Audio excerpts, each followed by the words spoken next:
Hello everyone, it is getting quite cold. We've got our Mr. Buddy heater, our good old reliable. It's great, we've used it forever, but the thing about it is, depending on where it's put, you may not be getting the optimal heat output. So it mostly will put a bit of radiant heat. You know, I can safely have my hand here and keep it here on low. A significant amount goes up and hits the roof and is kind of dispersed, but that's not really where we want it. We mostly hang out here in our bedroom area, and me and the pooch are getting a little chilly. And the reason it's back here is because this is just the best place. You might use the 1 pound canisters, you might actually use it for being portable. Me, being in a vehicle, we want a safe place where it can hang. It's on these with zip ties. I've mounted the propane line. It goes back to my little trunk I have in the back in the garage just for off gassing. I really prefer to have the propane outside of the cab and not in. So it's humming along really well. But what I want to see is if this bad boy is going to help, and I'll show you what it is in a second.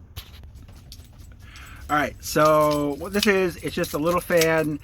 It was 45 bucks on Amazon. This is Canada where everything's more expensive, probably cheaper. There's a million versions of it. Hi, Winnie.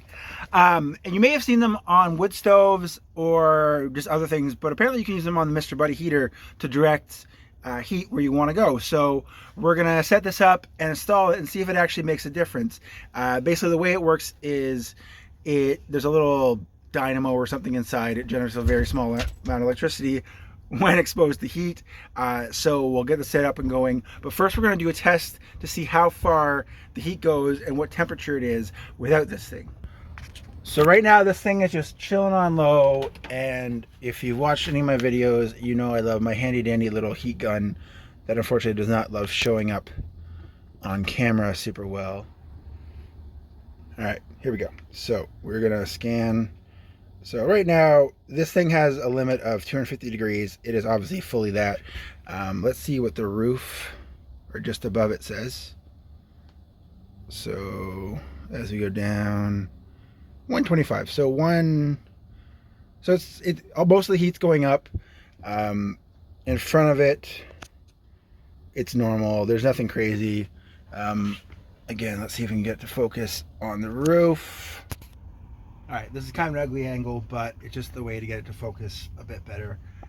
So we're gonna do a semi decent experiment. This is on low.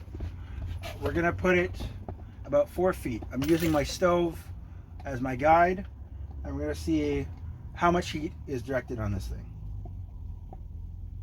So 16.8 degrees. It's probably backwards because that's how optics work. But 16.8 degrees. As we said, we're doing the very top of this. So right at the top, it's 202.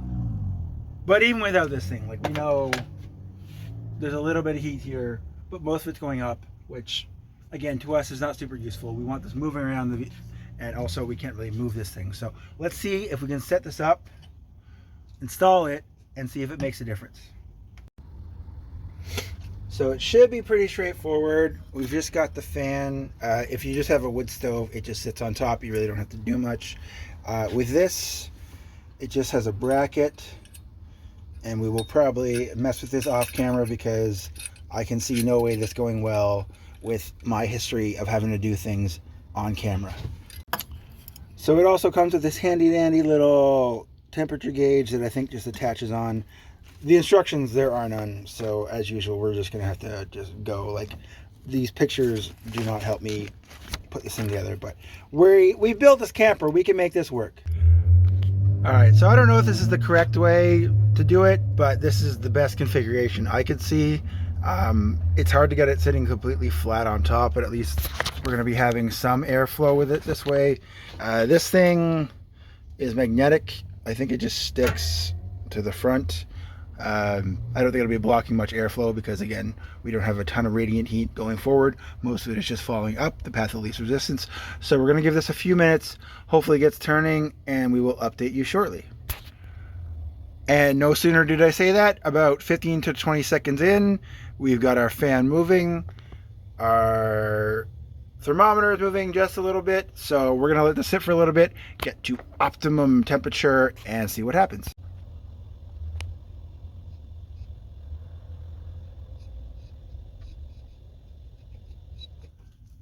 All right, so we've hit maximum temperature. We're at just about the middle ground, 500. We're gonna do the same thing. We're gonna take the white box that came in and put it right where our stove is, about 4-ish feet, and then we'll just give it a moment. So 18.2, which is higher than it was. And this is only after a few minutes. I don't know if it's going to increase or whatever, but you know what? Let's go. Let's go for the max. Let's crank this thing up to high and see if we can get a good flow going that way. Ooh, I'm excited. Alexa, play Push It to the Limit. Do do do do do do do do do do do do. So officially we're at the borderline of too hot. It's all relative. Who gives a shit? And then at high, same thing. We're gonna turn our handy dandy thing on. Hold it for just a moment. And 22.7. So is this thing gonna change your life? Probably not. It's a small upgrade that is going to fill a small space with heat that is otherwise being essentially wasted, going straight up. Even if you're well insulated, if it's just going to the roof and not to you, then it's helping. So on the fence, 3.5, 4 stars out of 5. I don't know. We'll keep it. We'll see how we like it, but it's a worthwhile upgrade, I think, for the amount of hours I'm probably going to put on this thing this winter and how small the space is. I don't think it's a terrible idea to have this thing. Let's move it at a pretty good clip. This reminds me of the scene from Back to the Future 3 where they have to get the tank engine super high. But it's moving air around, and this is not a massive space. So I hope this was useful. It was mostly me talking, but it's winter in Canada. We're in this space. We have our diesel heater, but this bad boy's gonna be working overtime because propane is cheap and this lasts a really long time. So for our purposes, staying warm, we're gonna give it a thumbs up for now, and we'll see you next time.